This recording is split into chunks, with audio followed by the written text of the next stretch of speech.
Terima kasih Anda masih bersama kami di Kompas Petang. Saudara, 12 jet tempur Amerika Serikat telah mendarat di Pangkalan Udara Israel Selasa waktu setempat. Kehadiran jet-jet tempur itu sebagai bagian dari peningkatan kekuatan militer Amerika Serikat di Timur Tengah untuk melawan Iran. Presiden Amerika Serikat Donald Trump mengancam akan melakukan tindakan militer terhadap Iran jika perundingan nuklir yang saat ini kembali berlanjut gagal mencapai kesepakatan. Pekan lalu, Trump mengatakan dirinya sedang mempertimbangkan serangan terbatas jika Iran tidak mencapai kesepakatan dalam perundingan dengan Amerika Serikat.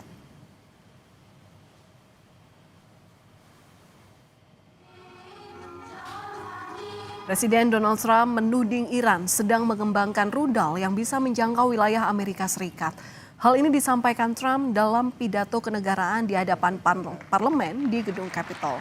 Menurut Trump, Iran sedang berupaya membangun lagi program nuklir mereka pasca situs-situs pengayaan uranium dihancurkan pada tahun lalu.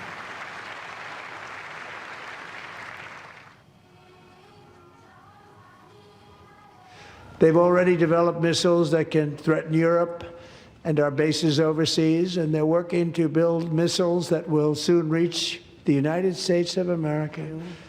They're starting it all over. We wiped it out, and they want to start all over again, and are at this moment again pursuing their sinister ambitions.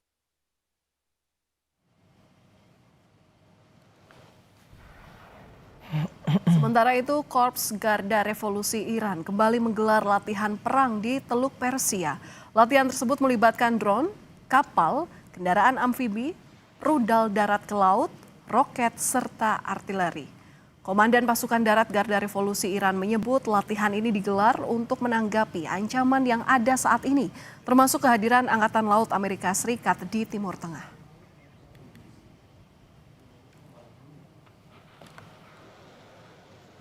Beralih ke informasi dalam negeri, saudara. Warga memadati Gor Saparua Bandung untuk menukarkan uang baru yang disediakan Bank Indonesia.